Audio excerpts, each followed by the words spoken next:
My name's Scott Johnston, and I'm here with a really old friend from high school who I actually haven't seen in person, and like I don't know, I think over a decade, named Blake Loxton. And I'm not going to say anything about Blake. I'm just going to let him introduce himself. So, who are you, Blake? Where are you from? What do you do? What's your age? All that fun stuff. I appreciate that, brother.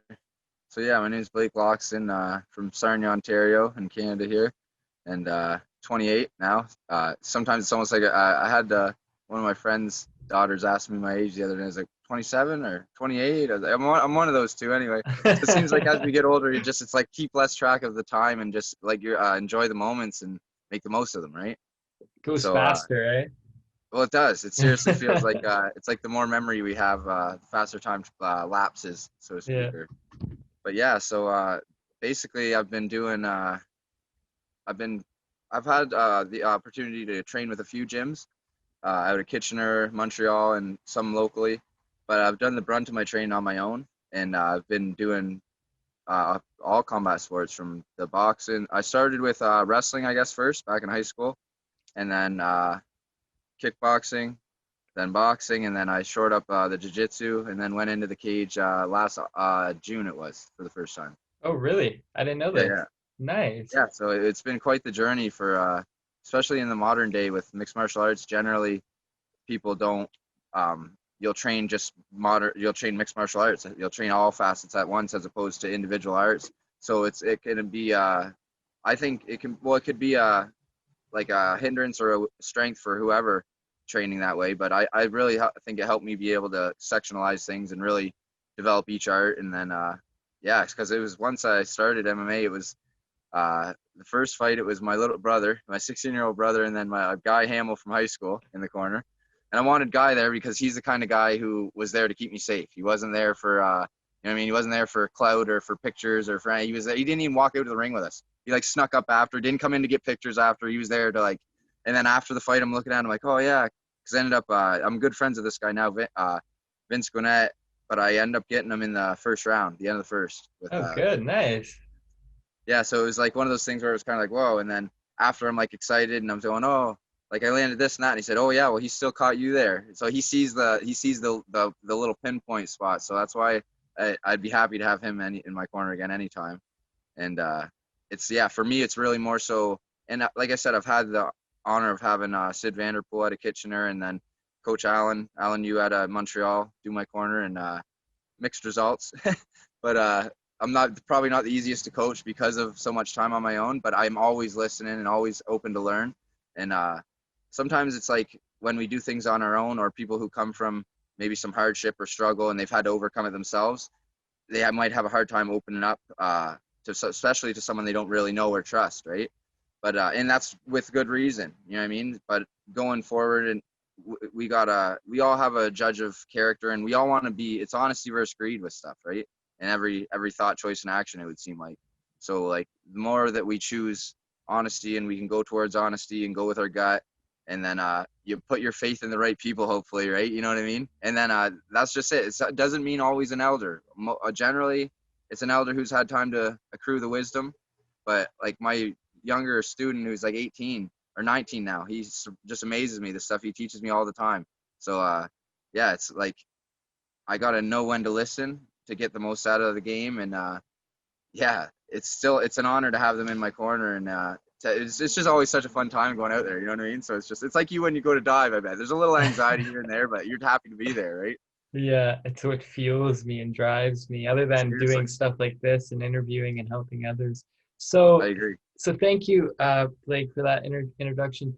Now, so it's kind of interesting, and I'm very intrigued on how this interview is going to go because I'm like the complete opposite of this. Like I'm this like lover, doesn't want, I mean, granted, I mean in high school, a few fights happen here and there, but now I am like so against like this stuff, Yeah, yeah. and so maybe some viewers and especially myself, I'm wondering like what got you into that? What made you want to, number one, maybe become like a boxer, and because I think you started as a boxer first, and then Yeah, went to mixed generally, martial yeah. arts, and so maybe do you want to tell us like what got you into that, and then kind of that process of like how you started and to kind of how Yeah. things, the trajectory of things, if you will.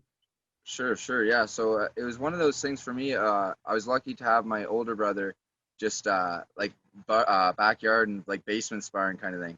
So it's like I was just thanked him like a few weeks ago again because it's like if it wasn't for him taking the time then, I was like 8 or 9. You know what I mean? 8, 9, 10, getting started with that. And then I remember being just hooked even back then. Like I'd go over to his house on the weekend, and play video games and stuff, but we'd end up training, and that's where it started with the basement training and everything, right?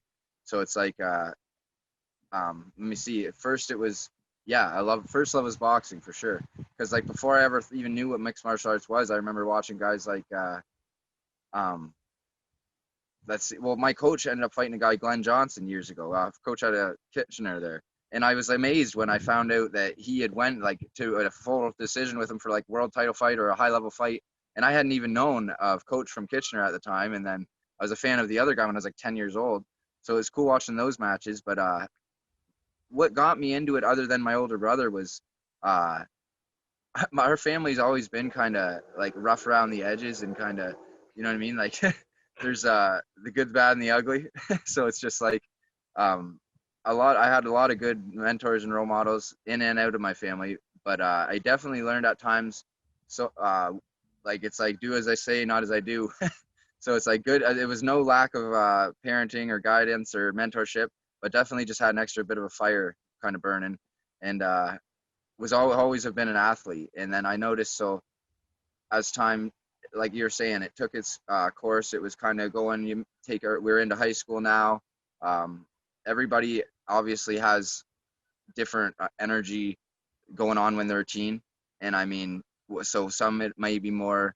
Uh, it's different for everyone. Every single person's different. So I mean, as I was maybe developing my mind as well, I seen that if I was the physical, you can't obviously be physically aggressive with people in this world, whether in the work world and your family or otherwise, right? So it's like I'm just seeing, thankfully, that's a lot of times what martial arts, if it's taken properly and given the time and a good coach, they'll kind of instill that respect and the morals in you, you know what I mean, and honor. And uh, so like when no one's looking, you got to still do the right thing, right? That's the little things. It's like each little act. Like I believe it was you who spoke on it, and you were saying it's just day to day. It's each. It might have been one of our conversations we had, but you're saying it's all these little acts each day that it get people believing. It gets people inspired and believing in each other, and then whether it's hope for something like our career goals, like you and I, or hope for people in whether the first or third world struggling with like either poverty or you know what I mean, civil rights, all these different issues. We all are one, and we are all feeding off each other. You know what I mean? It's crazy. So it's just like we have to find out the way to mesh. You know what I mean? Like so for me, it was a lot. Honestly, it's the boxing, the mixed martial arts. That's what I end up relating almost everything back to. Like in life. So after high school, I had done some wrestling, some kickboxing. Then I went to college for it was Human Services Foundations. So that's the 1 year program that could lead into um, developmental service worker, child and youth worker. So I took the social service worker out, and there's a few other, I believe. Um, it was something that it kind of a lot of times with people's calling, it's like I watched you. I didn't catch it all, but I watched a good chunk of you and your friend Mike's interview, and it's like you were saying about following his heart. It speaks to you rather than you having to go chase it sometimes, right? And that's not to say to try something new. It's just don't never be afraid to try something new as long as it's not going to, you know what I mean, uh, afflict on you or another, right? But still listen to your gut and listen to your heart, and hopefully if we're lucky to have good people around us that can kind of give us a little head of shaker if we ever need it. And those are the good people. They may not tell us what we want to hear all the time, but they're there to tell us what we need to hear, right? So yeah, it's one of those things where up, down, you go all around, win some, you lose some. And then I think I was 26 and at an event down in Windsor, a pro event. So this was 2 Marches ago. And I thought, okay, like, are you going to compete or what? Wait, this is only, no, gosh, this is only last March, I believe. And I was like, are you gonna compete or not? This is how fast time flies, right? I was like, I'm 26. I'm thinking, okay, I haven't done the MMA. That was a dream since I was in high school. So a decade's gone by, and of training, working, you know what I mean? Tim Hortons, working side jobs, and I had custody of my brother at the time and stuff. So it was like, and then I just kind of called the guy who I had talked to a year prior when they started the Montreal Fight League, and instead of like kind of going looking for offers and trying to step to the next level, I looked for an opportunity and was happy to just show up and have one fight in a competition. So, and I was glad to show up and do that and show we did 5 in like a quick time, you know what I mean? So it was good to go and show something more than just fighting. Like you said, it wasn't just no brute thing. It was always like I took a knee if my opponent was hurt, and wait till the finish, like wait till they're cleared and everything was good, and then go see them and raise their hand. Or um, you never know. People's families are watching. Just a sport like anything else, and hockey is a great example of how they breed good character. You know what I mean? These guys are built into good men who they're well dressed, they're well spoken, they're not just and I'm not gonna knock any other sport. It's just the culture of things, and I guess I'm glad to be a part of one that, or at least would like to bring to the martial arts world more so, mixed martial arts, the competition scene, that the love. Like we can all compete, and it's still like some of my closest friends now are guys that I've competed against. So it's crazy how things happen, right? Yeah, That's a yeah. valuable time in there. So would you say that like this has become like an outlet for you, like in a way that you can maybe, I don't know, channel certain energies that you may have, and I'm just trying to get like how how you've determined that this is like your passion, and how Yeah, you've yeah, determined that this is your path, because you're sure about it and you can tell, and you're yeah. happy and you're smiling and Appreciate you can that. see it. So I mean, hey man, thank yourself. I'm just noticing it, right? So Man, I'm trying to think back, and it's probably like, because I like to stay humble, and I like to like don't like to misrepresent myself on any front. But it honestly was like fighting as a kid, and like rough and tumble, and whether it's with the older brother or you know what I mean, always something. So it's just kind of like trying to stay positive and not get in trouble as a kid. And I'd gotten into some scuffles. Like I think it was grade 8 or something. We had to sit down, and me and my mom and the principal and everything else. And so at the time when you look back, they're small events, but going forward, you're like, wow, they really shape you. Whether or not you make adjustments, that's what it's all about in life. Like you said, an outlet. The thing that's so key about the mixed martial arts or the boxing, any kind of fitness outlet, is that especially where you get to punch something. I mean, right? I mean, as much as I'm like, I don't want to hurt anybody, plain and simple. When you, at the end of the day, though, most people, if not everybody, have a reason that to want to at least give a little shot to the bag or something. So you know what I mean? So it's like if that's done within your controlled outlet, and you're not either using it for positive mental, spiritual outlet, or the physical exercise and everything else. I mean, it all comes together anyway, right? It's all one, and then hopefully they can find the routine that would fit, because it's martial arts. There's a martial art for everyone.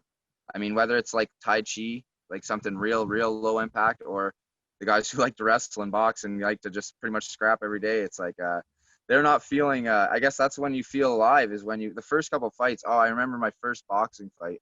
I ended up. I had like 4 of the buddies from, it was Wade, Trent Talenko, a bunch of the kids from high school, Zach Knight, and then I ended up, Guy was there. I'm like, get beat up, and went to decision, but I was like crying in the bathroom after. And I remember Wade said to me, he's just like, "Oh, you're acting as if this is the last one, or this last time." And I was just like, "Oh, like you're." And I don't think I ever cried after a fight again. You know what I mean? So it's like maybe before, but no. that's awesome. And I can definitely relate to like looking back at especially like right now in my life, like relate to looking back at you're saying, well, I look back at my childhood and my scraps and all that like really shapes you. It seems like these little things, but they really do shape you. And I'm looking back at my past now, man, and it's like it's beautiful, man. Yeah, It's a beautiful, the amount of clarity I have, like every struggle, every joy, every pain, every single thing. It was like every day, every hour. It was like it was specifically planned for this yeah, next trajectory, this next phase of my life. And it's like I wish I could just implant what I'm perceiving and seeing and experiencing and the clarity that I have now into everyone else so that they can understand that whatever they're going through is just, Mm, it's just, it's just a part of your, I don't know, your teaching, your lesson, your training to sure. prepare you for this next phase in your life. So I can definitely relate to Yeah. childhood things like that. I just had a guy tell me, well, it was my last opponent. And he's a good friend of mine now, and he said, pressure is a privilege. So I thought, yeah, I like like it's that. so yeah, it's one of those things that like, and for whether it's the pressure one puts on themselves in the for in pursuit of hopefully something greater that is going to benefit more greater as opposed to just oneself, but or if it's like just the pressure that one's put in, like against their, it's not a, yeah, it's against one's will. It's the things beyond our control. Are you can be subject to circumstances, but you don't have to become a victim of the same circumstances.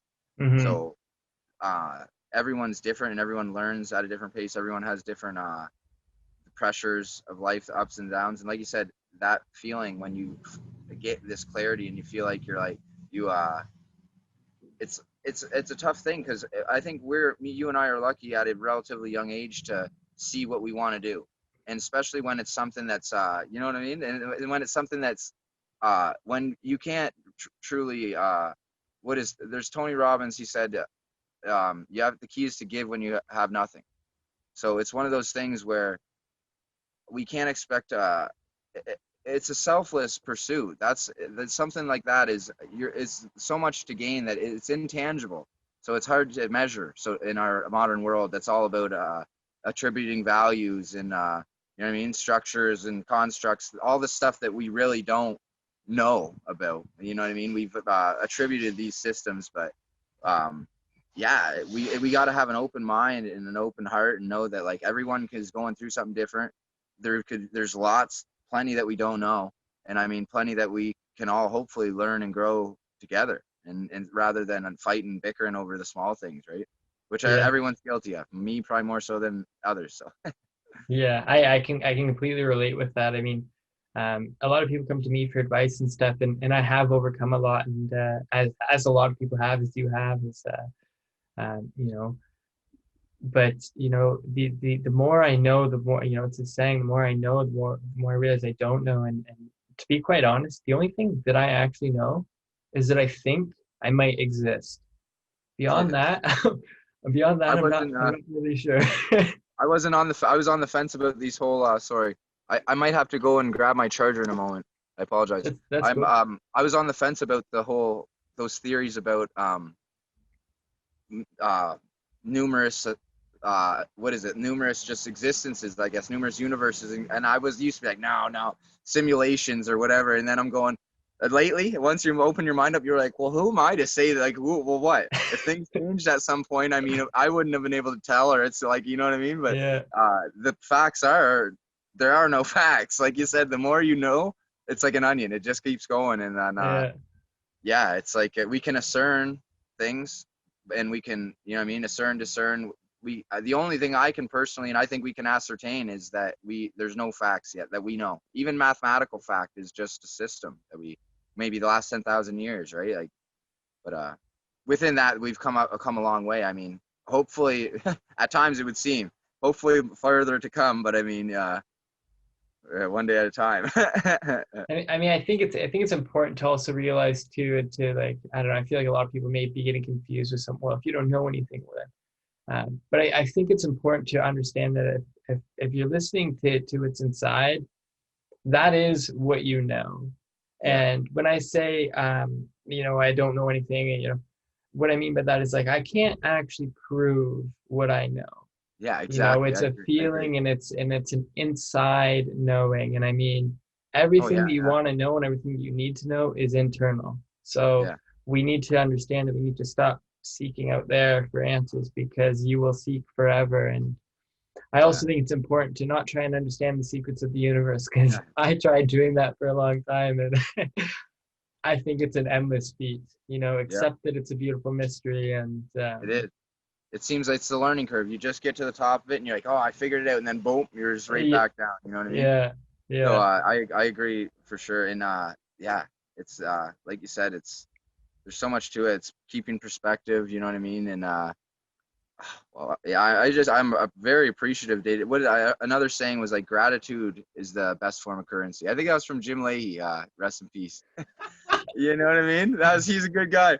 He's like, yeah, and that made me think. I'm like, man, because all this talk with the economy stuff and everybody's seems to be a little bit less uh, financially situated these days. I mean, it makes you start thinking about barter system stuff and the way we used to be. And you wonder sometimes, I'm like, do we need currency? Do we need money? I mean, it seems almost to be speaking of systems and constructs as far as the welfare and system. If there's a barter system, everyone has to do their part or no, you don't eat. And I mean, part of everyone's duty part is to give a little whatever part of the way, and it's everyone works off each other, and then there is no uh tyranny. There's no, for tyranny to exist, it's there has to be a state, you know what I mean? So if everyone is working together off each other, I mean, this is magical fairyland, it would seem like we're talking, but you and I both know that we can manifest these things, and things that in our mind a few years ago wouldn't have seemed possible, we see now as possible. So if maybe in a few years that stuff will seem possible. Yeah, I You know completely what I mean? agree. Yeah. Blake, what is the greatest accomplishment you have had thus far in your 27 or 28 years of existence? Yeah, who's counting? Um, I'd have to say, so either it would have to be either, so my 20th competition, it was my a boxing match down in Youngstown, Ohio, and so I was a part of Coach Vanderpool's team there, and there was about 6 or 7 of us went down, and that was my first time as an adult being over to the States and going over the big the bridge. We drove through New York and a few states and stuff, and it was like, okay. And then USA boxing is a big deal, and that's actually a really big boxing town because there's been numerous, like Ray Mancini, Kelly Pavlik. There's been numerous world champions from there. So like it was an honor to get to compete there. And then when I did as well as I did, which I believe I was there was only 2 or 3 of us that were victorious on the day, and then I did it well too, where I got the TKO in the second round, kind of thing. So it was like it was just a good showing, and like Buddy was a tough guy, and he was said right at the end, he was saying, "Oh, I wasn't done, or I was still there, or something." And I said, like, yeah, he wasn't gonna quit. I could tell. Now that's the good part about having good referees and everything, is that they're in there for the safety of the competitor, especially more so in amateur than pro. They're great referees and professional, but I had a doctor tell me who did 4 Olympics that in amateur, the doctor's there to protect the fighter, and pro, the doctor's the one who signs off. Like if he's got a hurt shoulder but in the back and this is 6 months of promotion, he can sign and say he's okay. You know what I mean? So that's where um, it's one of those things where, again, we got to be careful who we put our faith and our trust in that game.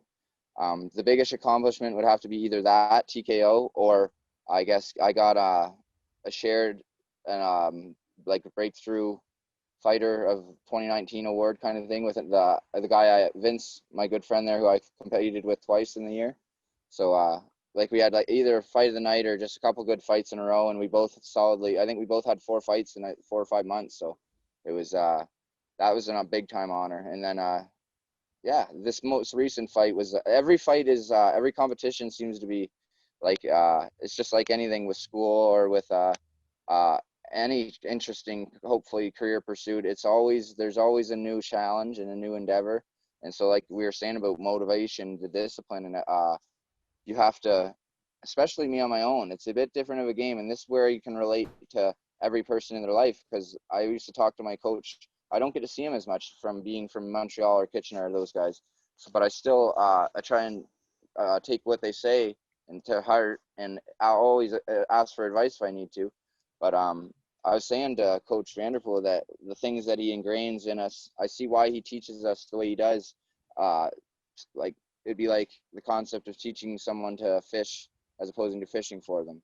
So because when there's no 24-hour gym dojo or like there's our centers and everything else, but there's and when one is to be the best in life, there's times where they'll have to be alone, and where there won't be another there. And you can always have your people and your supports there, but there's going to be times where you'll have to go it, whatever it may be. And those are the times where you get to see what your character's made of. And even though they're hard times, it's like you said, looking back now, we appreciate them because it's what's made us who we are. In the times it's easy to lose hope and to lose faith. And because especially you and I, we're sitting here smiling now, right? And everything's good. There's kids, especially in this day and age, man, there's kids out there and adults and just everyone has a different struggle. And like, I'd recommend for everybody who isn't struggling, who is well enough with themselves to give back in some form, to find their way. And you know what I mean? Even if it's like we were saying, the small acts and then paying it forward. It's not about going and getting it filmed, you know what I mean? And people seeing what you do. It's about doing it for the right reasons. And when no one's watching, again. So like I was saying, when you're your own coach, you're your own, you got to be your own everything. I got to be my own chef, my nutrition guy. And then we're trained doing the pads for my brother. And like he's doing the pads for me, but too, I'll give him that. But it's one of those things where you got to learn, I specifically had to learn to be extra self-sufficient. And then you apply that to life. And if one can do that, I mean, it's like you said, as much as we need to, we understand that the more we grow, the more there is to learn. We have to understand that like the challenges, whatever it may be, we can, if you can't get it one way, you can change your approach and go to your mentors, put it all on the table. Like you said, it's about honesty. And you got to be honest with people. You can't really move forward if you haven't dealt with whatever it is that's back. And so, yeah, we're all in on it together. So, I mean, we're going to get there. Thank you. So, what I'm gonna summarize that into Yeah, definitely sorry, I apologize. the end. No, no, no, it's great. But I heard in the end there, basically you're talking about self-discipline. Yeah, yeah. So do you want to maybe talk about how, like maybe for people who are watching, because it's just nice to get everyone's perspective, and I really want to Yeah. hear your advice and stuff, because I mean, I know your story a little bit, and now other people do, and it seems to me it's been a lot of, you driving you, and I mean, everyone's driving themselves, but I mean, few of us really realize that we are responsible for our lives. And so do you want to maybe talk to people about maybe discipline or motivation, determination, Yeah, perseverance? definitely. So, for me, like you said, a lot of, if for one to start, if anything I can do, I'm the better than none. You know what I mean? I'm not above anyone and I'm lower than many, but, and anything I can do, another person can do better. And, you know what I mean? But like you said, I do appreciate what I've done so thus far, and keep, the discipline on my own is a big thing for me. Was so, like, God rest her soul, I lost my mom when I was 17. It would have been February 2010. So that was something that for me, it was a shake up. Okay, because she was only 44. So me at 17, I'm going, whoa, whoa, whoa. Like, it just gives you a reality check. And then I I was already I was on a good path then, but it's been more always. I had something. Someone. It's almost like you can't get away with nothing. Once the mom's up there looking, and it's just like, oh man, you can't get away with nothing now. So no. So I mean, it was that was motivating me when no one else was. When there was nothing there, I knew that I had to do the right thing because that mom's watching, and you know what I mean. That universe, it's the karma. Like that karma, it's real, man. We get what we put in, for good and bad. So it's just like when I was younger, it took a long time to develop the routine as far as like the diet. I didn't get the diet down until 3 or 4 years ago. I fully, and I still don't got it down to the point where it's now I need to gain some muscle and weight. So it's one of those things where always the discipline is a new challenge. And I guess what I would recommend would be for someone to, and whatever, this is for any walk of life, find your routine or lack thereof. For me, it's like I've been able to create my own system in martial arts, and it's going from all the different aspects and studying for over half my life now.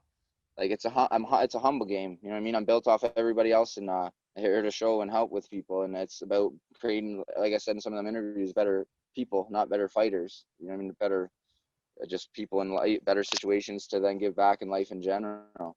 But that being said, it's my style. It's like wabi sabi is that Zen Buddhism branch of embracing the like imperfect and ever changing, the transient.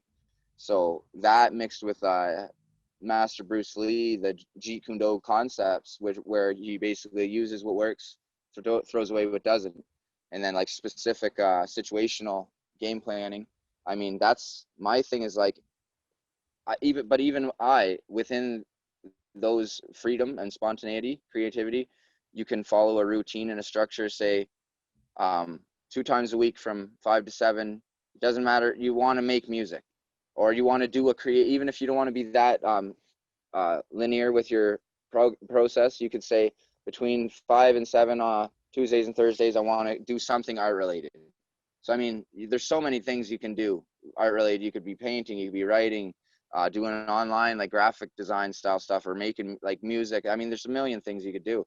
So to get the most out of each day, for me, even being the, you know what I mean, loosey goosey, you still got to get the work done. So that being said, for me, it could have been my own worst enemy for a long time, going, you don't want to be cheating yourself a chance to be the best you can be in whatever facet of life. So when no one's there, are you going down all the way on your push-ups? Are you going the extra mile or doing the extra study? And then developing a routine, that finding the why. So the why, like we said, it helps when it's your true passion, because you do it by default for free, right? So I mean, the why that gets you through either a tough workout or a long day. That's the thing for me would be, if I tried to go to college or university right now, it'd be such a shift as far as book study and writing and computer work, as opposed to that I'd have a hard time with the transition as I did before. It doesn't mean I couldn't do it. It just means that I might have to be willing to ask for help and go outside of my regular, you know what I mean? And that's hard for some people, especially someone like me. I get it, self-made, like self-built, and apart from the coaches that have helped me and everything else, which I'm grateful for, I've so much on my own with no parents and otherwise. It's like, you have to still, what do you want, all of nothing? This is from Don King, like Don King talking directly to my coach Sid, saying, Sid, do you want a part of do you want all or nothing, or part of something? So it's just like that in life and in business, or in the whole peace game. The whole, it's, if one's out here for self justification or their own self virtue, morale signaling or whatever, I mean, that's not the reason. And if I ever come off that way, that's the last thing I'm trying to do. It's, if anything, we want to encourage the debate and the compromise, right? I mean, it's, we need that as a people, the true equality, as opposed to any type of stereotype or anything like that. I mean, that's the opposing enemy. The enemy isn't man or woman or child. It's constructs and concepts, and these the opposite of the virtues. You know what I mean? We got things like gluttony and you know what I mean, laziness, and these are ego. I mean, ego is a part of a person. Yeah, to find out who you are, you're gonna have to go into your ego. But I believe, like, if we study English, the etymology, it's ego. It's something like persona and ego. They're both within us, and it's hard sometimes to see which is which.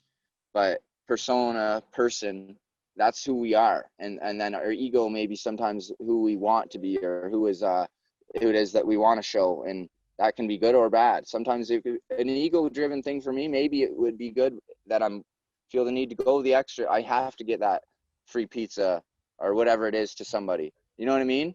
But if it's not for the right reasons, if it's to fulfill your own ego and say that you did it, then you're missing the point, right? And I mean, we've all been guilty of it. We all have a bad day. We all have, you know what I mean?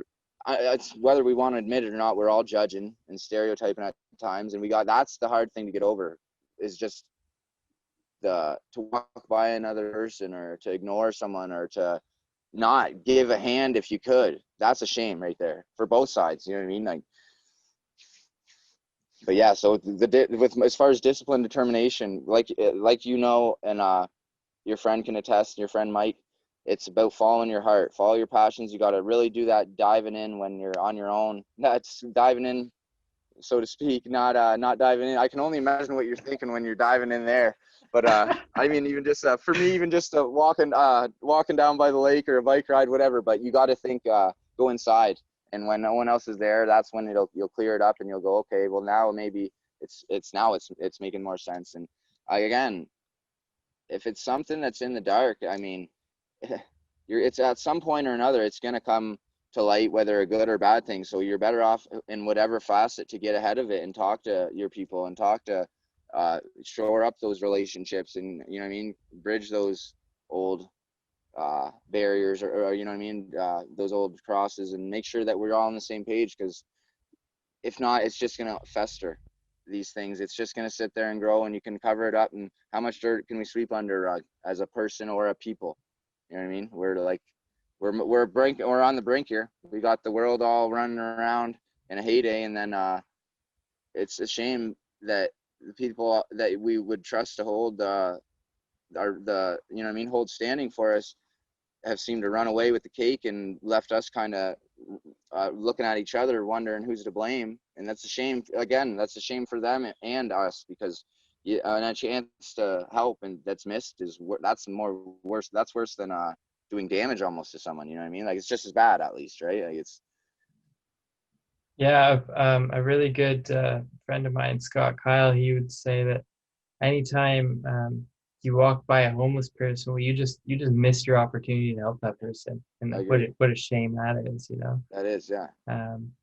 So what do you do? What do you do when you're following your heart, you're following your passion, and let's say you're sure of this. Let's say you're sure, but you're probably not. But let's say you get to that point and you're sure.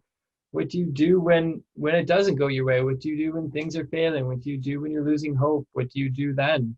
Where do you Yeah. find the motivation? How do you persevere? How do you push on? Yeah. So for me, for one, I'm surprised I haven't mentioned it yet. I mentioned a little bit, but music. Like, I think like everyone has would have a form of music that I've never met a person that said, oh, I don't like music. I've I met people have who don't. one. One, you met one? Wow, that's Yeah. amazing. It's like I want to do a psychology study on these guys or girl. No, but it's I wouldn't want to patronize them. No, but it's amazing, because you just the music, for me personally, it's everyone would seem to have a way to relate to most music, and it's a something that can give you an extra push, or it can calm you down. It's amazing how much music can like affect your emotions. So in the like for the hard workouts in this type of sport, it builds the character and the mental toughness, because it builds the physical toughness and the mental. I mean, it's some of the best and worst feelings in the world when you're in a competition, because like you really find out, talk about honesty and raw, because we can all talk about how good a shape or how much you studied for a test or your dives, but then once you really get up there, that's when the test of how your mind works in action, right? And that's just like anything in life. It's no dress rehearsal. Gord Down, he said, like, we're out here, this is our life. So we gotta the fighting's great, because then whether you're literally getting knocked down and having to get back up, or you're kind of like you're spitting blood, or you're getting hit in the body, and you have to physically persevere. So then when life hits you, so to speak, it's not as big a blow, because you've been used to, you know what I mean, being dealt it. Like I said, the contrary would be say a professional boxer or an NFL player who didn't have maybe that he maybe got he was lucky and he worked hard, or he got given some opportunities and made it to a higher level, but he didn't have the mental game down. Those are the guys we see falling off or doing petty criminal stuff to ruin their moments here. This is their character. They got their platform, something like you and I and many others would give everything we had for, even if just to have for another person with the right heart to do.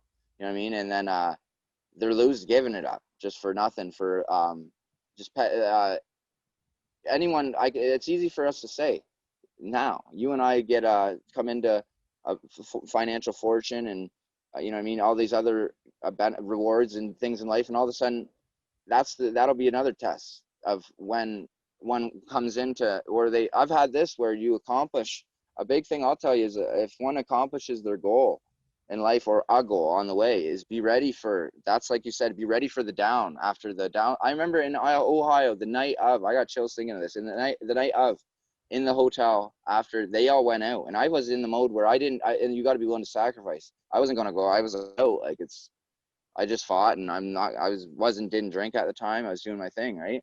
And it's just like, uh it's amazing. I'm just like, I was just trying to think, when you're down in the city, you're giving up these opportunities. Like, what I got to be there, it was amazing, because I was sleeping on a gym floor to get in, bumming a ride to get in a train ticket to get there.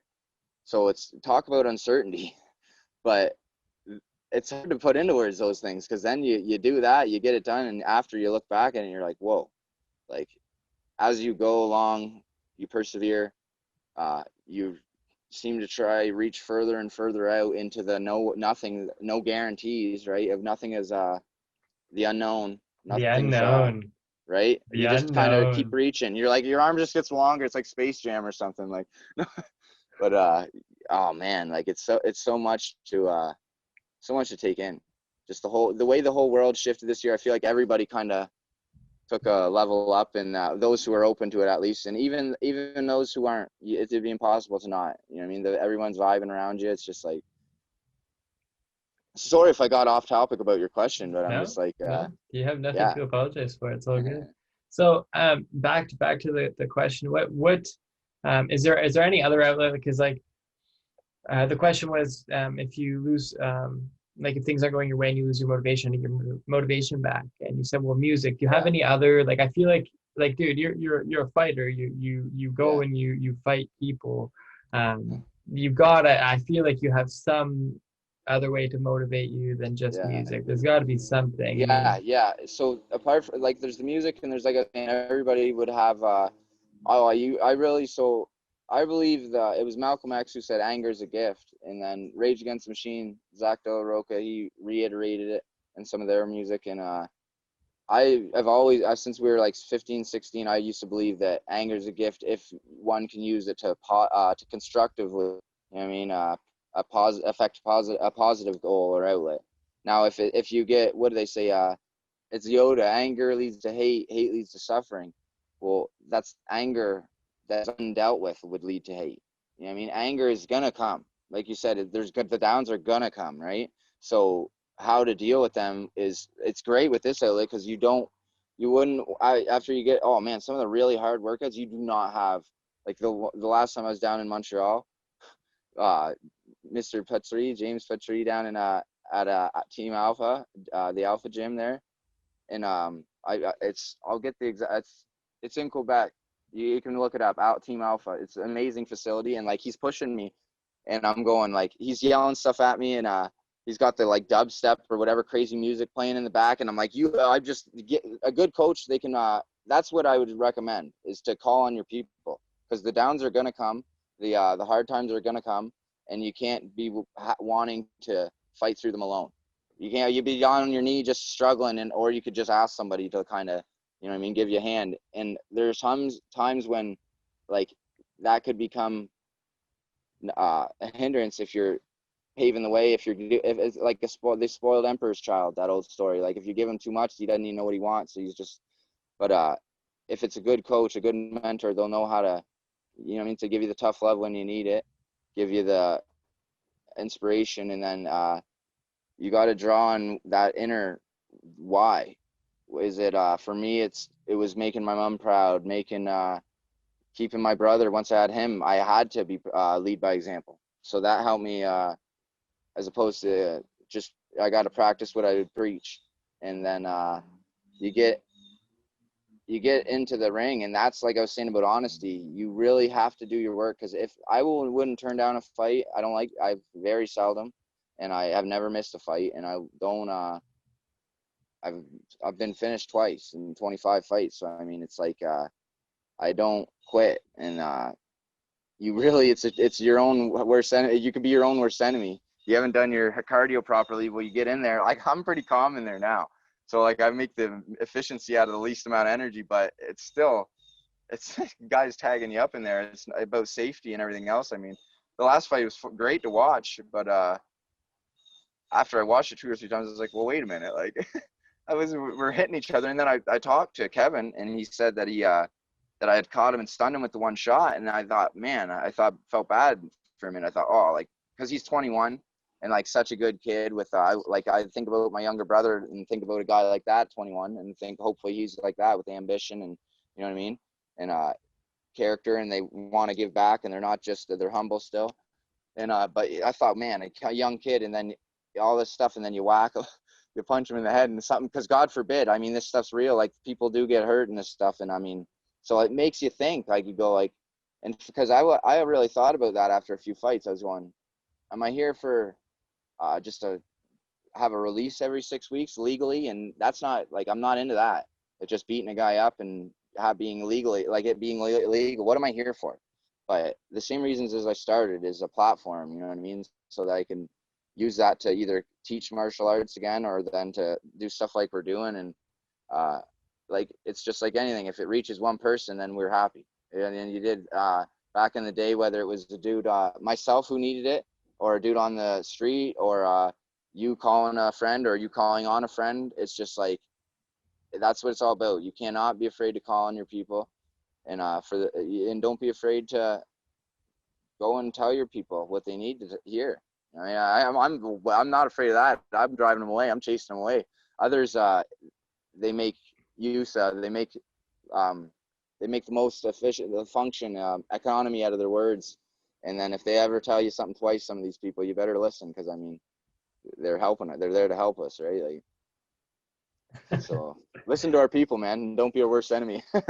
So to summarize, to when you lose motivation, you want to listen to music, because that instantly changes your emotions, and then reach out to your coach, your people, the people that you rely on, and just reach out and talk to people, and get them to maybe pick you up when you're down as well. Because I mean, there's nothing wrong with asking for help too, right? Yeah, and exactly. Like, remember those hard times and appreciate them, because when it comes back around, all this, as we grow older in life, that's why you and I are happy with little at times, because we've been through some hard days. We're like, hey man, it's all, the way I see it, it's like, if I can walk, talk, see, and hear, you can see the sunrise or set, or both.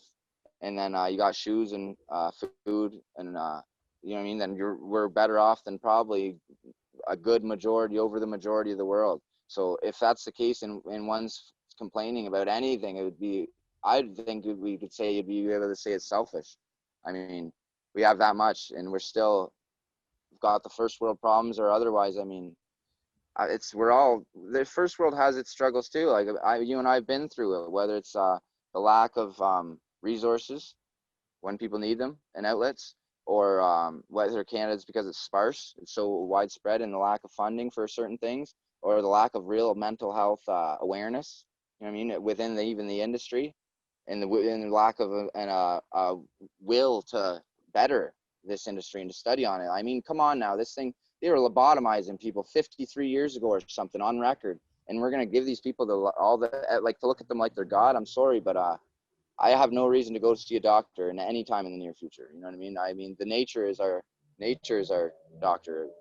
That's why we got around for thousands of years on blueberries and plants and herbs, right? I mean, we got to go back, man. It's crazy. Well, I think that's kind of the way things are going now. I mean, it's we live in an incredible time right now. I mean, yes. I don't know who this is all going to resonate with, but I mean, things are changing. And I mean, it's kind of scary, but it's really not. It's absolutely wonderful, and I think that's what's going to happen is we're going to have to go back to our grassroots. We're going to have to go to the simple ways. We're going to have to, you know, this big commercialized world, the commercial farming, this, like, you know, it's not. It's fragile, and when it falls, man. Then what? No one has the tools to grow food for themselves. No one has the ability or the knowledge to do any of this. We're so dependent on a system that, guess what, can fail right now, man. And the system is failing. And I mean, I really don't know, but I mean, it's quite clear the system is failing. And there's some things going on in the world that I don't want to get into right now, but I think we live in a great time. And I mean, guess what? If you guys aren't waking up now, start waking up, because the world's changing. if nothing And else, like you said, reiterate about seeds and stuff like that, that we all can grow, whether a small garden or otherwise, because if there's anything that should be mandated, freaking mandated masks. Are you kidding me? Mandated garden. Like, you know what I mean? What are we growing mhm, front yards for at this point? Of grass. We should be. I seen a thing on most waste of time and effort is to grow a just lawn. grass when you could be Yeah, growing food. You know what I mean? Like, yeah. whether supplying yourself or another person, that's, like you said, that's it. Got to go back, man, to the grassroots and keep it positive. Like you said, there's no reason to get in fear or to spread Mhm. the hate, the fear, the anything like that. There's a time to be real, like you just were and we are, and there's a time to cut the, you know what I mean, cut the negativity and to really, because if you're not careful, that's when you get wound up, you'll get caught up. And especially me as a fighter, a competitor, martial artist, if you're not careful, all of a sudden you can't only be feeding off the fire. You know what I mean? It's like fire purifies things. Like we need fire, but it's like Mike Tyson said, it can, if we don't control it, it can burn us down. You know what I mean? If you need it to heat your home again, or to cook your food, but it can be devastating as well. So within the fire within oneself, and then uh, the trust, I guess we all got, that's one real big thing, is that it's hard. People can't get over the fact that you're going to have to trust somebody maybe that you don't even know, and that you're going to have faith in another at some point, or we're all, and it's going to go around. Like, talk about paying it forward. Well, acts of, man, we've all been hurt. We've all been hurt. We've all been wronged. We've all been, no one likes being lied to in any form, and no one likes uh, being alone. I mean, there's time to be alone as well. Like we said, soul searching, and there's a time to get out of our shell and get out of our comfort zone, whether in a new group or a new outlet or a new whatever. Like, it's, I mean, what right now, what we're not even gonna get into it. Go to the beach, go to the library. I don't even read a book. It's all good. We're all gonna be all good here. You know what I mean? The TV, all this stuff is not the almighty. You know what I mean? We can live without TV and cable and internet. All as much as it may seem, we wouldn't be able to have this amazing talk, which is some of the great benefits of it. But yeah, we did exist without it at a time, and we won't need a Yeah. plug-in to live and survive in the future. Well, So I think what the main thing is too is like, I mean, I just did that for a year, and the hardest thing is, right, is dealing with you and yeah, dealing with yeah. yourself, and Once everything, the lights are off and the sound closes, then you really hear it, eh?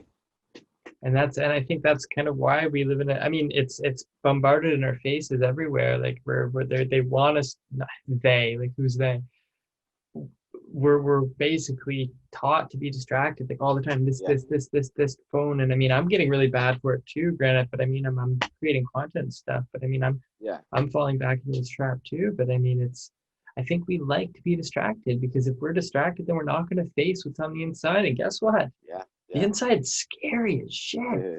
It Oh yeah, is. dude. It really is. Yeah, And you know that there's what's that saying? You know, the mind can be a great master or it can be a great slave. You know. yeah, yeah, yeah. Um, but Oh man, it's scary because, like you said, it's invigorating, and it's like uh yeah, invigorating. Like, it's like, oh wow, anything can happen. Anything truly is possible.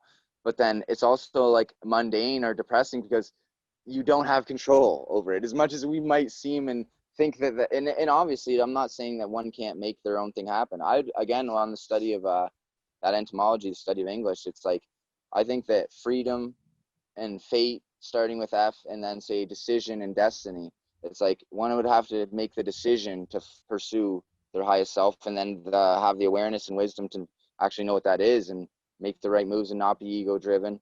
And then fate would be our free will, where we make, or we're fated to which choices we make by that. You know what I mean? And that's not to knock on anybody, or because it's never too late for someone to try to turn over a new leaf or start something new, and it's never too late to give back, or to, you know what I mean, to like, I remember there was a story. It's a man was like 89 or something, and he went and he was still getting college credits, or he still got his high school at 89 or something crazy. And I was like, wow, like to be 89, still showing up to school with like a lunchbox. You know what I mean? That's the attitude right there. Like, my grandpa, he passed away last year in May at 92, and he was like, as much as he was still took care of a house and family, and was 54 years he was married, and the whole deal on the railroad, and you know what I mean, but he still was like a big kid.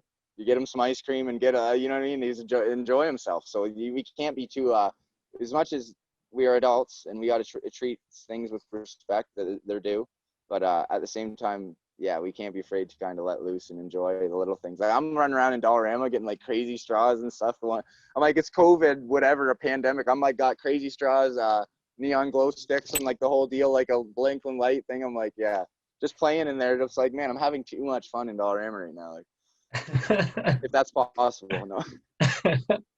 I think it is possible. It is Clearly. though. It is. It is. Yeah. That desire. You don't want to fall into that trap, man.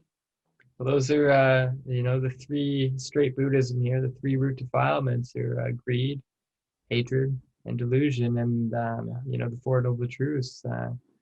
There's suffering. There's the cause of suffering, which is desire, the cessation of suffering, and then the path leading to the cessation of suffering. But that desire and these attachments is really where the suffering comes from. It's like, we talk about our emotions, our judgments, everything. We're suffering because we're attached to them. We're identifying with these things, right? Yeah. But, I don't want to stray too much on this Buddhism stuff, but if you don't mind, I'd like to ask another question. Um, what is the greatest challenge you have ever had to overcome, if you could be specific with that, and then how did you overcome it? So I'd say probably there'd be two. It'd be two. For one, greatest singular challenge would be um, I'll do the greatest singular and then the greatest kind of ongoing, because as we know, life's these processes, our goals, our plans, it's never complete until the days that we are to pass. I mean, then we're some of what we made, some of our actions, right? But my mom passing, that was because it was just her. And I had her and I and my younger brother at the time. So my or his dad weren't the best, most stable. They weren't in the shape to just handle things with work and other things. So it was like, it was just, I thought I almost took my brother when I was 18. The mindset was, okay, 6 months, I'll be 18. He'd be like seven about. And, but I'm glad that I didn't, because then he got to go with his aunt and uncle on his dad's side. He got to go do things like play ice hockey, go ride horses, or do what, like, you know what I mean? Things that there's no way that he would have gotten to experience with me and him coming up hard. So that was singular. That was everything. And it still motivates me.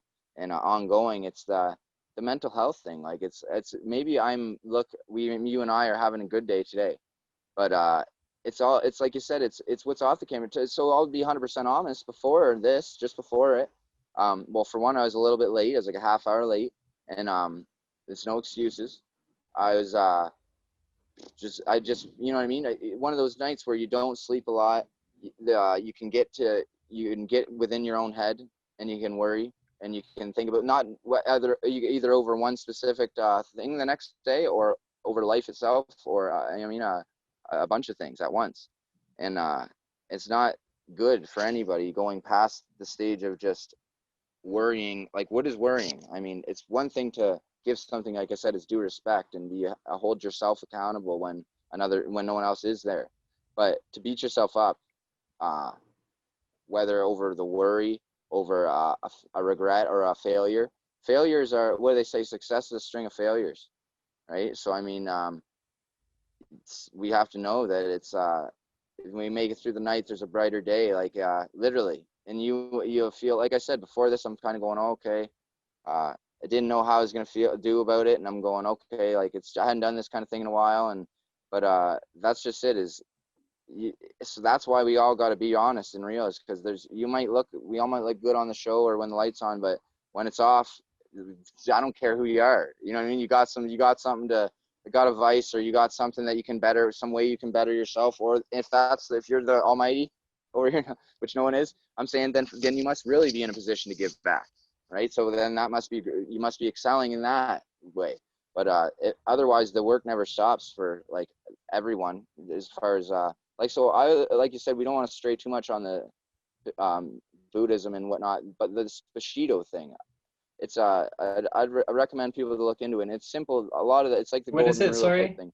The Bushido, Bushido. Okay. Bushido. So it's old Japanese from earlier, I think, believe like 14th century, maybe 12th century, it might have been attributed to, but it's just simple honor, respect, discipline, diligence, duty, and loyalty. Like it's just the normal code of any, you know what I mean, the heavenly virtues or whatever. But it's the way that it speaks to them from the warrior's perspective, and especially in the old times. Someone like me is, it's not a competitor now who goes to college and does their, you know what I mean, eats their shakes every day and takes their vitamins. No, these guys were probably living a short life and a glorious life, and they were hopefully doing with their best part and living their fullest self. But I mean, these people, if you were to succumb to a sickness that 300-400 years ago or onwards, I mean, you like people, what was the life expectancy? I believe it was like 30 or 40, or like it was not what it is now. So like you said, this desire thing, it's not about the amount of years in a life or the amount of hours worked or amount of money in a bank. It's about what someone's done. And for me, that's only what I've given back. Like, sure, the fights are fun. Like, I have a great time and it's an outlet for me. And hopefully one day I'll be able to make a living off it. In which case it would just be, again, to keep giving back. Or when does this work end? When does that stop? That's the gift that keeps giving, is giving. You know what I mean? Like, you keep giving and it's just like, you can give, like, if like it would feel better than any drug. It would feel better than any competition, any skydive. You know what I mean? To give and then see it come around full circle. Like you and I used to pick each other up all the time back in the day. Like on the messenger or on an email or whatever. And yeah, man, back in those days, it feels like we're out in the dark, like many would feel maybe right now. And I mean, it's not. It's no. It is. There is light at the end of the tunnel, man. Like it's. You know what I mean, brother? Right? So just to so you said that the hardest challenge was um, your mom's death, and then basically dealing with Mental health, mental health ongoing. now. Yeah, yeah. So I just briefly, I want you to answer how you overcome. Okay. Uh, So the mental health issue, yeah, I imagine, yeah, no, it's a big well, one for. Go on, yep. I was gonna ask about how you overcame your mom's death, if you don't mind Okay, yeah, touching on that just briefly, and then I want to yeah, actually give you some um, great, tips on mental health, because guess what, man? Before this interview too, man, I was feeling the same way. So yeah, yeah. That's interesting because it's like, yeah. yeah, and you'd never know, right? You'd never know if you didn't say it. We didn't say that. So with my mom, it's like, it was one. It never. It was is as well as an ongoing thing. But if one, like I had dealt with um her passing, and as a young man, like I became, it was a different style of life and a different but I would maybe attribute that to some of why I've had some of the wisdom at a younger age as I've had, because I've been able to take a bit of a different grasp at things, a different perspective, and go like, okay, what is this all for? What is you know what I mean, why do I feel, why do we feel the way we feel? Why do what made this help me get through obviously her passing, because it was like, rather than just doing things, I realized that we're all mortal, right? And that because we have no control over this, it could just, because the way that she had passed, it was like she passed from a form of pneumonia. So it's like she worked at Bargain Shop and Food Basics, so she just caught a virus, and she hadn't taken good care of her body day to day, and that's all it took. So it was literally like, you talked to her the night before, sounds kind of weird, like maybe I had a cold on the phone, something the next day gone. You know what I mean? So it's like everything gets real in a second. And then it kept maintain the motivation, because she was a good mom, and knew I had to do her good. I had to do her proud. And then honestly, diet, what we intake, whether in the form of media or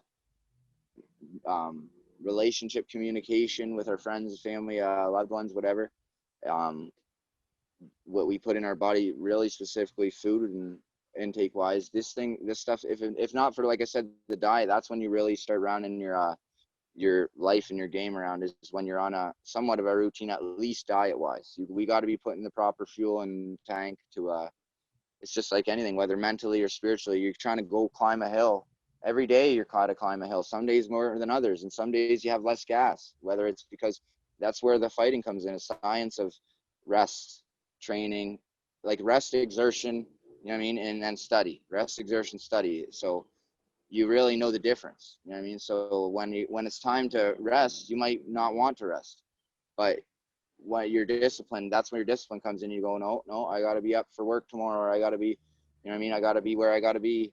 So you make sure that you take the steps. And then the next day, say you didn't sleep because of that anxiety from the night before, a big test or a job, anything. The shift workers say, that's tough. And they come to work the next day with less energy. And if it wasn't, you know what I mean, booster juice style stuff those days.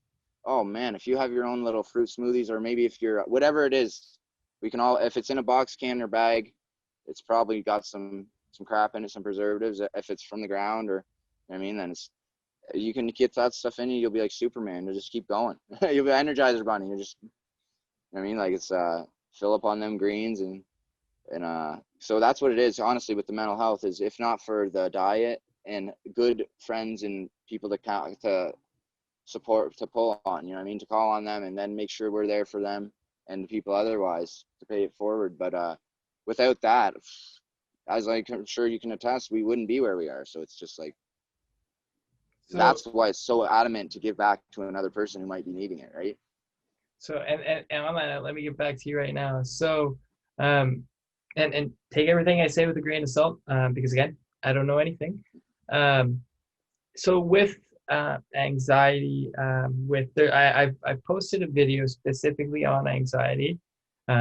It's very technical and to the point.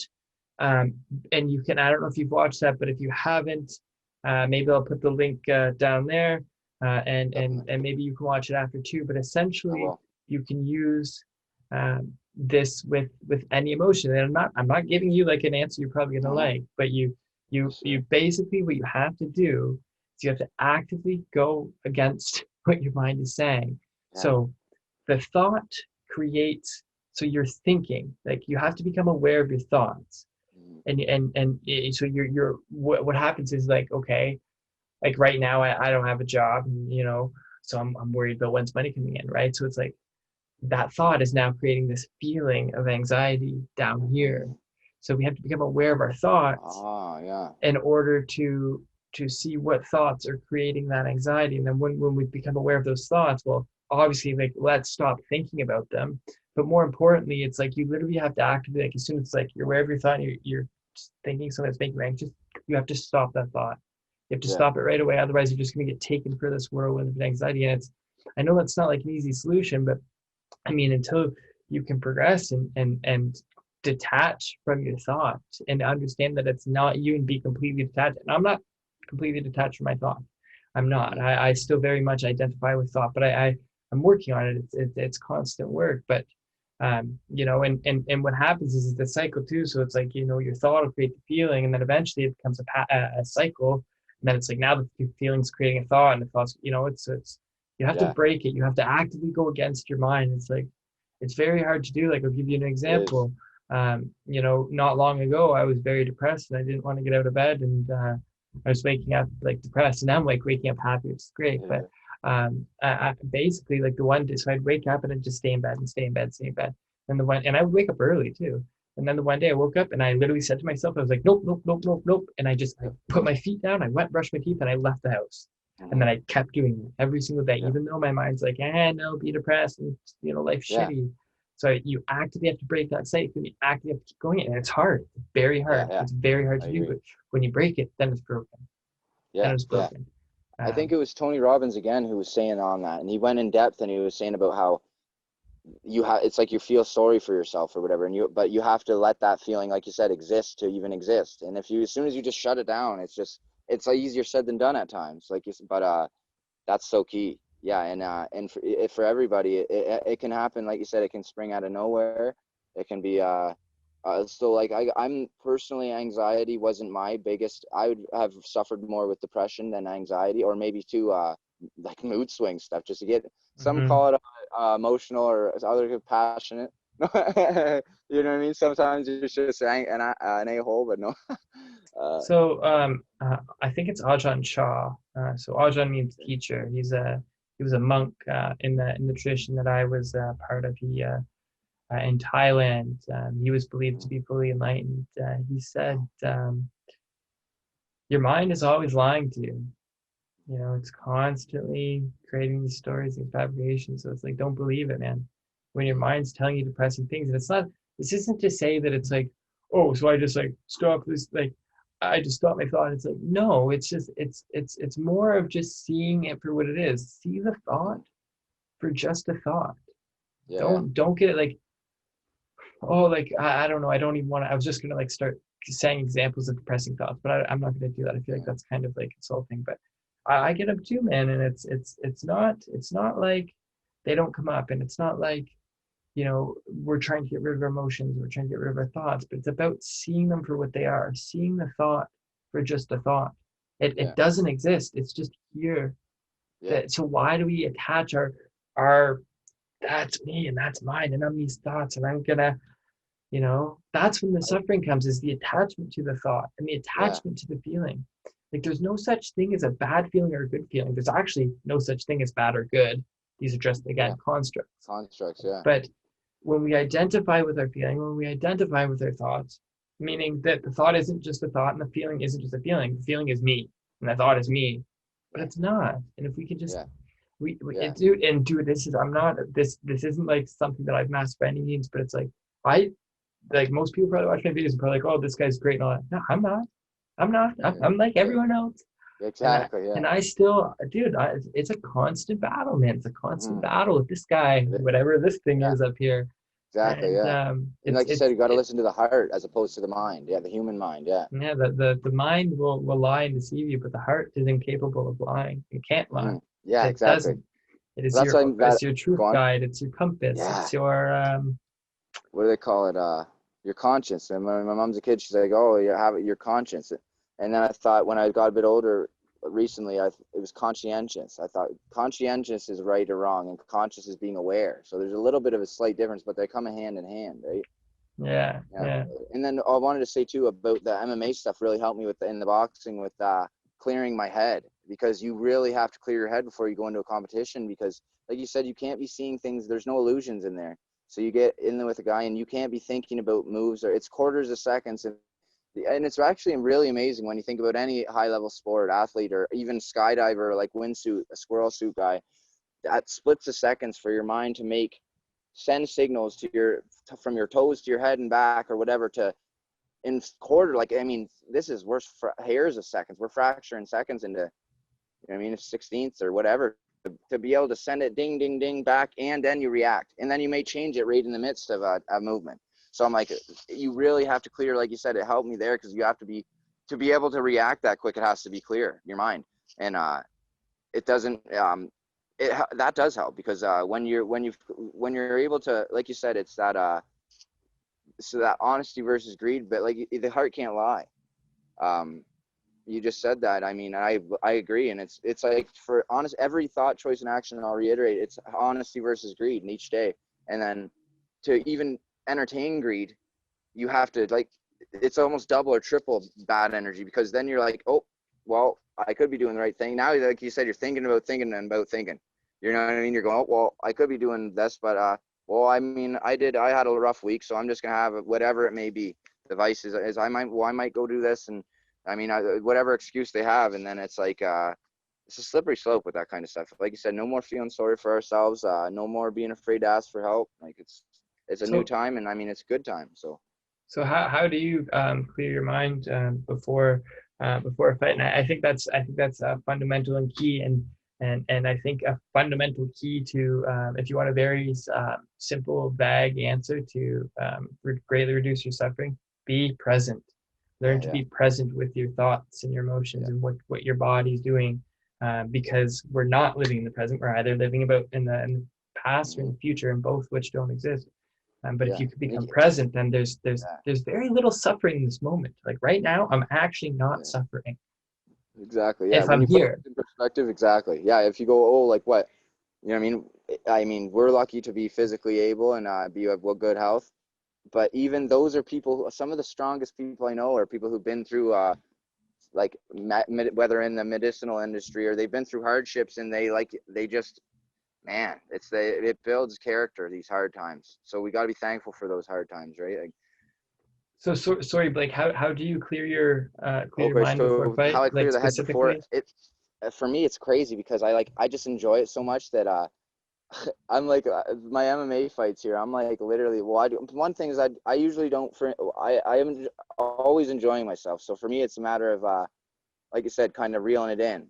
So the way I reel it in is I always end up having a nap prior. You almost always, and I don't even start working out like actually moving.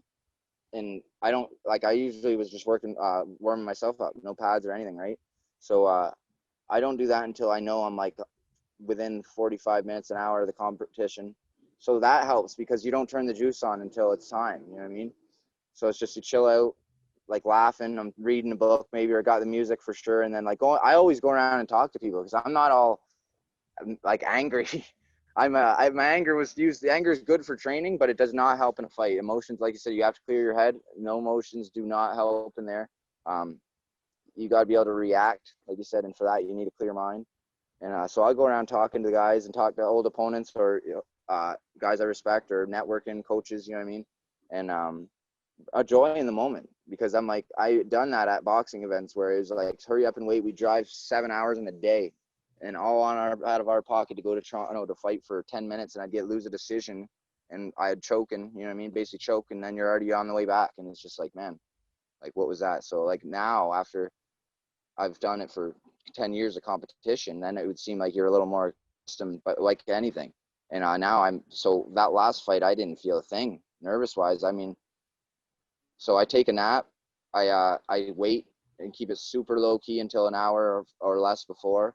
And then even then, I'm always laughing and like enjoying it, drinking coconut water before. And I'm like, coconut bombs, like just hanging out, you know what I mean? Like I'm not even like, it's good times. So I'm just trying to think. That'd be like, I don't even know what to attribute it to because I think there's not much like it. it seems like you're just basically talking about being in the present moment. Like if you're laughing, Yeah, enjoying yourself, you're talking to truly there. people, Yeah. just being in the moment. Yeah, Yeah, it's yeah. hard to, and then that's the thing is it almost would be hard to describe when you're truly living those moments because then you're not thinking about describing. You're not, you're, Hmm. it sucks. You almost even take to forget to stop to take in a picture at times. And then, I mean, these moments are gone. You're like, oh, it's like you look up and it's just like, whoa. And I mean, nothing's better than the memory, but, yeah, like there's some of my earlier competitions that I wish I would have brought a cameraman along or whatever, you know what I mean? Because it's just like you can't, those are memories and you never know. Now we're young, but you know what I mean?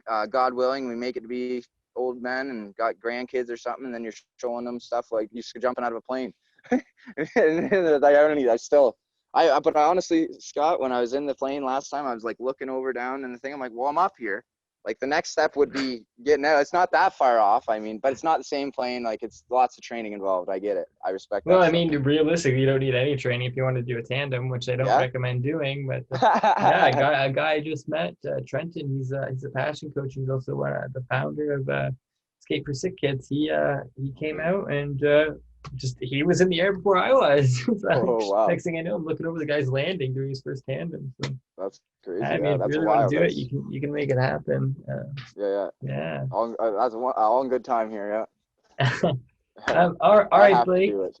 Um, so before I don't know, I want to ask you just one more question, just because we're running a bit long here, and Yeah, I um, apologize. no, it's been a great interview, man. There's no need to apologize, man. So if you could give some advice to anyone listening, anyone watching, what would that advice be? And it could, about anything, just life, whatever. If there's one thing Yeah, your heart's like, I want to be heard, yeah. what is it? I'd say I guess the best thing I could attribute is first give Master Lee there, Bruce Lee, his credit in saying he wanted to free his students of like forms, all forms and styles, and so that it was just open concept. Like that's like I guess what you and I would kind of want to do with the mind. So it's like thinking about that. Um, you to like be yourself. Don't be afraid to try something new. Don't be afraid to start something new.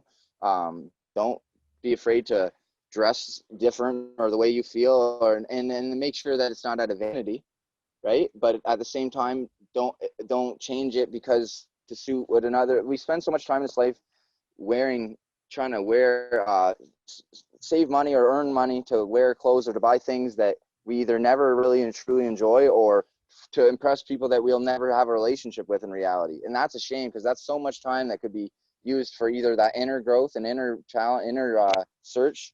And then once you are on a great path that you feel, then you're to help others find that. So yeah, don't be afraid, man. Don't try stuff, and don't be afraid to reach out to like me, Scott, whoever, man.